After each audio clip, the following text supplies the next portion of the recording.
నమస్తే, welcome to wild wolf. నేను మీ Zakir Hussain. Naa Anveshana metro యాజమాన్యం మీద అనుచిత వ్యాఖ్యలు చేశారు, గుర్తుంది కదా. అయితే ఇప్పుడు తన మీద కేసు ఫైల్ అయింది. దీని గురించి డిస్కస్ చేద్దాం. ప్రస్తుతం మనతోటి సీనియర్ జర్నలిస్ట్ సిఎస్ రావు గారు ఉన్నారు. వెల్కమ్ చెప్పేద్దాం. Hi sir. హలో. అయితే నాన్వేషణ ఉన్నారు కదా, ఇంతకు ముందు వరకు బెట్టింగ్ యాప్లు ప్రమోషన్ చేసే వాళ్ళ మీద కేసులు వేసి ఇట్లా హడావుడి చేశారు. అయితే ఇప్పుడు ఈయన మీద కూడా కేసు నమోదైనట్టు తెలుస్తుంది. ఏంటి అసలుకి? ఇప్పుడు నాన్వేషే కదా అతను, ప్రపంచ యాత్రికుడు అంటారు. సో అతను పాపులారిటీ ఉంది, సబ్స్క్రిప్షన్ ఉన్నాయి, అతను వాయిస్ వింటున్నారు, అతన్ని చెప్పింది కూడా ఆలకిస్తున్నారు. అలా అని చెప్పేసి ఏది పడితే అది నేను చెప్పేస్తాను అంటే కుదరదు కదా. అతను ఈ మధ్యకాలంలో ఏమన్నారు, ఉగ్రవాదుల్ని పెంచి పోషించడానికి ప్రోత్సహించేలాగా నాగార్జున ఏదో ప్రయత్నం చేశాడని చెప్పి ఒక కామెంట్ చేశాడు. నాగార్జున గారి మీద కామెంట్ చేశారు. అట్లానే సీరియల్స్ ఇన్స్టా ఇన్ఫ్లుయెన్సర్స్ 2-3 ముస్లిమ్స్ ఉంటే వాళ్ళ మీద కూడా ఇలానే కామెంట్ చేశారు. ఎవరు ముస్లిమ్స్ ఉంటే వాళ్ళ మీద ముస్లిమ్స్ అందరూ ఉగ్రవాదులు అయితే కాదు కదా. ఉగ్రవాదులు కొంతమంది ముస్లిమ్స్ ఉండొచ్చు అంతే తప్ప ముస్లిమ్స్ అందరూ ఉగ్రవాదులు కాదుగా. సో అతను ఏంది, అసలు నేను ముందే నాకు తెలిసి ఉగ్రవాద దాడి అన్నట్టుగా చెప్పాడు వీడియోలో. మరి తెలిసినప్పుడు నువ్వు ఎందుకు కంప్లైంట్ చేయలేదు, లేదా ఎందుకు ఇన్ఫర్మేషన్ ఇవ్వలేదు? బాధ్యతాయుతమైనటువంటి ఒక పౌరుడిగా, భారత పౌరుడిగా ఇవ్వాలి కదా, బాధ్యత కదా అది. ముందే ఉగ్రదాడి జరిగిద్దని చెప్పి నేను వీడియో చేశాను అంటాడు అతను. ఎలా చేసావు? నీకు సోర్స్ ఉంటేనే కదా, ఎవరో ఒకరి ఇన్ఫర్మేషన్ చెప్తేనే కదా. మరి బాధ్యతాయుతమైన పౌరుడిగా ఇన్ఫర్మేషన్ ఏదో ఒక రూపంలో భారత ప్రభుత్వానికి తెలియజేయాలి కదా, దర్యాప్తు సంస్థలకు తెలియజేయాలి కదా. తెలియజేయలేదు. తెలియజేయకపోగా దాడి జరిగిన తర్వాత అతను ఏమంటాడు, నాకు ముందే తెలుసు, నేను ఆల్రెడీ చెప్పాను, బెట్టింగ్ యాప్లు నిర్వహిస్తున్నటువంటి వాళ్ళే ఉగ్రవాదులకి ఫండ్స్ ఇస్తున్నారు, ఇవన్నీ చెప్పాడు అతని వీడియోలో. బెట్టింగ్ యాప్లు నిర్వహిస్తున్నటువంటి వాళ్ళు కొన్ని కోట్ల రూపాయలు, వేల కోట్ల రూపాయలు భారతదేశంలో ఉండేటువంటి యువకుల్ని ప్రలోభ పెట్టుకొని ఆ ఫండ్స్ అన్నింటినీ కూడా ఉగ్రవాదులకి తరలిస్తున్నారు అనేది ఆయన చెప్తున్నాడు. చెప్తూ ఆ బెట్టింగ్ యాప్లని ప్రమోట్ చేసినటువంటి వాళ్ళలో నాగార్జున ఉన్నారు. ఇది ఆ బిగ్ బాస్ షోలో నాగార్జున ఉన్నాడు. కాబట్టి నాగార్జున ఈ ఉగ్రవాదుల్ని పెంచి పోషించేలాగా ఇతను యాక్టివిటీ ఉంది అని చెప్పి రకరకాలుగా కొంతమంది సీరియల్ యాక్టర్స్ మీద, అందరి మీద ఆరోపణలు చేశారు. ఆరోపణలు చేసి ఇంకొక స్టెప్ వేశాడు. ఏం వేశాడు ఆయన? మెట్రోలో, హైదరాబాద్ మెట్రోలో ఈ బెట్టింగ్ యాప్ల పబ్లిసిటీ ఇచ్చారు. ఆ పబ్లిసిటీకి అనుమతి ఇచ్చింది ఎవరు? మెట్రో ఎండి ఎన్విఎస్ రెడ్డి. ఎన్విఎస్ రెడ్డి ఇచ్చారు. అలాగే చీఫ్ సెక్రటరీ శాంతకుమారి గారు, అలాగే డీజీపీ, ఈ మొత్తం డీజీపీ, చీఫ్ సెక్రటరీ, అలాగే మెట్రో ఎండి, వీళ్ళందరూ ముగ్గురు కలిసి 300 కోట్ల రూపాయలు తీసుకున్నారు. ఈ 300 కోట్ల రూపాయలు తీసుకొని బెట్టింగ్ యాప్ని ప్రమోట్ చేశారు. ఆ బెట్టింగ్ యాప్లు ప్రమోషన్ కారణంగానే తెలుగు రాష్ట్రాల్లో అనేక మంది కొన్ని వేల కోట్ల రూపాయలు నష్టపోయారు. ఆ వేల కోట్ల రూపాయలు కాస్త ఉగ్రవాదులకు చేరినాయి అని చెప్పి అతను ప్రచారం చేస్తున్నాడు. సో దీంతో అతనికి నోటీసులు పంపించారు. కేసు ఫైల్ అయింది. నోటీసులు కూడా పంపించారు. కేసు ఫైల్ చేశారు. ఎందుకు పంపించారు అని అంటే, ఇప్పుడు మెట్రోలో పబ్లిసిటీ ఇచ్చారు. బెట్టింగ్ యాప్లకు పబ్లిసిటీ కోసం వాళ్ళు మెట్రోలో స్టిక్కర్స్ అంటించారు. అది బిజినెస్ పరంగా ఎన్విఎస్ రెడ్డి గారు ఆయన ఏదో నిర్ణయం తీసుకుని ఉంటారు ఆయన. బట్ ఇక్కడ అదే వాళ్ళు ఉన్నారు కదా సార్, టెర్రరిస్టులు. సో వాళ్ళకి ఇచ్చే అమౌంట్ తీసి పక్కన పెడితే ఇక్కడ నిజంగా మెట్రో యాజమాన్యం కూడా పబ్లిష్ చేసినట్టే కదా బెట్టింగ్ యాప్స్ని. ఇప్పుడు అలా అనుకుంటే సుప్రీంకోర్టు నామ్స్ ప్రకారం ఏదైనా ప్రొడక్ట్ని పబ్లిసిటీకి చేస్తే కనుక ఆ పబ్లిసిటీ చేసినటువంటి వాళ్ళు ఎవరైతే ప్రమోషన్లో వాళ్ళు సెలబ్రిటీ ఉంటారు, వాళ్ళు బాధ్యులు సుప్రీంకోర్టు నామ్స్ ప్రకారం, సుప్రీంకోర్టు ఇచ్చిన డైరెక్షన్ ప్రకారం. సపోజ్ ఆ మధ్య బాలసుబ్రహ్మణ్యం గారు ఇప్పుడు చనిపోయారు, లేరు. అలాగే యశ్వనాథ్ గారు, వాళ్ళు సువర్ణ భూమి అని ఏదో ఒక రియల్ ఎస్టేట్ కంపెనీకి ప్రమోట్ చేశారు. వాళ్ళిద్దరిని చూసి చాలా మంది కొనుగోలు చేశారు. పైగా వాళ్ళ సామాజిక వర్గం వాళ్ళు ఎక్కువగా కొనుగోలు చేశారని చెప్పి చెప్తున్నారు. ఇప్పుడు ఆ సువర్ణ భూమి ఏదో డోల్ డ్రమ్స్లో ఉందని చెప్పి నష్టపోయారు. మరి నష్టపోయినటువంటి వాళ్ళు ఎవరిని బాధ్యం చేయాలి? వాళ్ళని బాధ్యతలు చేయాలి, సెలబ్రిటీస్. వాళ్ళని నమ్మి కదా వీళ్ళు చేసింది సుప్రీంకోర్టు నామ్స్ ప్రకారం.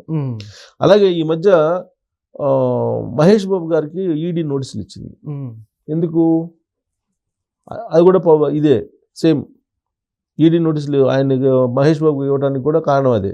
ఓకే. ఇప్పుడు ఆయన ఏదో ఒక పాన్ మసాలా ఏదో పబ్లిసిటీ ఇస్తున్నారు. ఆ డబ్బులు ఈయనకి చేరితే ఆ డబ్బులు హవాలా అని చెప్పి తేలింది. ఈయనకి ఇచ్చిన డబ్బులు హవాలా అని చెప్పి ఏదో తేలింది సంథింగ్. అది ఈడీ నోటీసులు ఇచ్చింది ఆయన. ఓకే.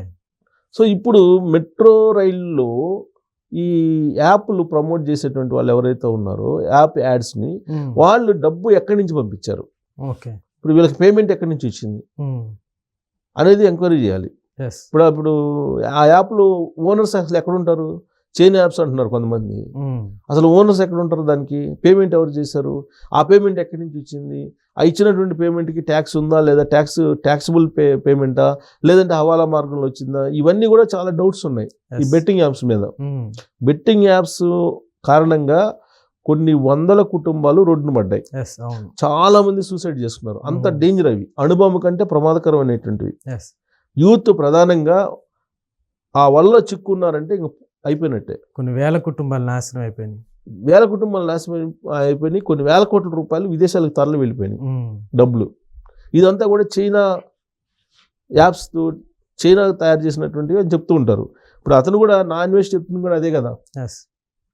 మొత్తం భారతదేశం సొమ్ము అంతా కూడా చైనా వాళ్ళు లాగేసేసారు యాప్ల రూపంలో. అదేమో ఉగ్రవాదులకు వెళ్ళిపోయింది పాకిస్తాన్కి, త్రూ పాకిస్తాన్, అక్కడ హవాలా జరిగింది అనేది కదా అతను చేస్తున్న ఆరోపణలు. అంతవరకు బాగానే ఉంది. బెట్టింగ్ యాప్ల మీద అతను అవగాహన కల్పిస్తున్నారు, దాన్ని ఉగ్రవాదానికి మళ్ళించాడు. సరే, ఉగ్రవాదం కూడా ఉండొచ్చు, అతను చెప్పిన దాంట్లో మనం కొట్టేయడానికి కూడా లేదు.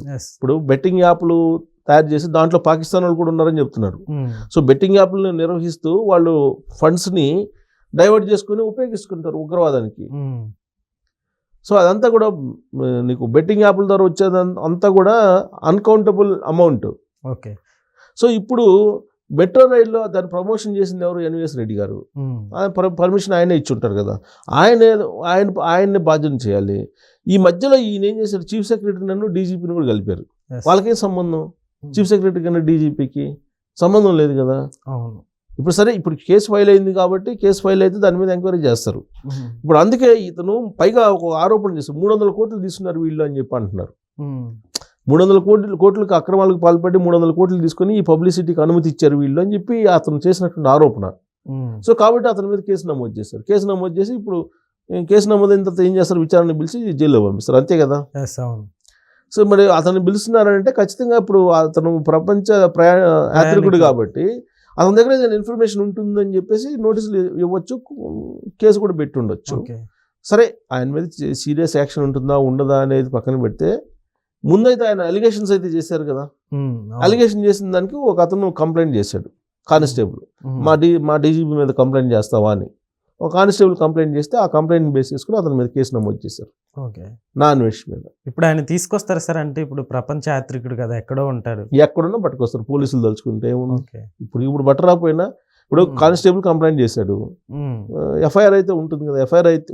ఎఫ్ఐఆర్ అయితే ఎప్పుడో వస్తారు కదా, వచ్చినప్పుడు అరెస్ట్ చేస్తారు. అరెస్ట్ చేయకుండా అయితే ఉంటారు. ఎఫ్ఐఆర్ అయిన తర్వాత కేసు అయితే ఉంటుంది కదా. సో కేసు ఉంటుంది కాబట్టి ఎప్పుడైనా అరెస్ట్ చేయొచ్చు, ఇప్పుడు కాకపోయినా. కాకపోతే అతను చేసినటువంటి వీడియోస్ కానీ, అతను చేసినటువంటి అలిగేషన్స్ కానీ, అతను ఏదైతే అనుమాన పడుతున్నాడో, లేదంటే ఏదైతే అతను తనకి ఇన్ఫర్మేషన్ ఉందని చెప్తున్నాడో, ఇవన్నీ కూడా సీరియస్ అంశాలు. అందువల్ల అందరూ కూడా అతను చెప్పిన దాంట్లో నిజం ఎంత అబద్ధం ఎంత అనే దాని మీద చర్చించుకుంటున్నారు. పైగా అతను కొన్ని ఫాలోయింగ్ కూడా భారీగా ఉంది. సో మరి డీజీపీ చీఫ్ సెక్రటరీ మీద కామెంట్ చేయడం తప్పు కదా. ఇప్పుడు నాకు తెలిసినంత వరకు చీఫ్ సెక్రటరీ శాంతకుమారి గారు ఇప్పుడు రిటైర్ అయ్యారు 30వ తారీఖున. ఆవిడ చాలా నిజాయితీ పర్రాలు, ఫ్రమ్ ది బిగినింగ్ నాకు తెలుసు. ఆవిడ కెరీర్కి వచ్చినప్పటి నుంచి కూడా ఆల్మోస్ట్ బిగినింగ్ స్టేజ్లో నుంచి తెలుసు. ఆవిడ కమిషనర్గా చేసినప్పటి నుంచి తెలుసు, పంచాయతీ కమిషనర్గా చేశారు ఆవిడ. 90s నుంచి తెలుసు నాకు. సో ఆవిడ దగ్గరికి అవినీతి పరుడు రావడానికే భయపడతారు. అందుకే మీకు చీఫ్ సెక్రటరీగా ఉన్నప్పుడు, అటు కేసీఆర్ గారు ఉన్నప్పుడు ఆవిడ చేశారు, ఇప్పుడు కూడా రేవంత్ రెడ్డి గారు ఉన్నప్పుడు 30వ తారీఖు దాకా ఆవిడే చేశారు. అంటే ఆవిడ ఖచ్చితంగా ఉంటారు, నిబంధనల ప్రకారమే చేస్తారు, ఏది చేయాలో అదే చేస్తారు. అంతకు మించి బియాండ్ ది లిమిట్స్ ఆవిడ చెయ్యరు కూడా. అసలు అవినీతి పరులు అక్కడ ఆ ఛాంబర్ తొక్కడానికి భయపడతారు. జర్నలిస్టులు కూడా అందరూ వెళ్ళరు, చాలా తక్కువ మంది వెళ్తారు. అలాంటి ఆవిడ మీద అలిగేషన్స్ మరి ఇది చేశారంటే సీరియసే కదా. Yes, అవును. సో కాబట్టి కానిస్టేబుల్ డీజీపీ కూడా ఆయన కూడా perfect IPS officer, Telangana DGP, ఆయన మీద కూడా అలిగేషన్ చేశాడు.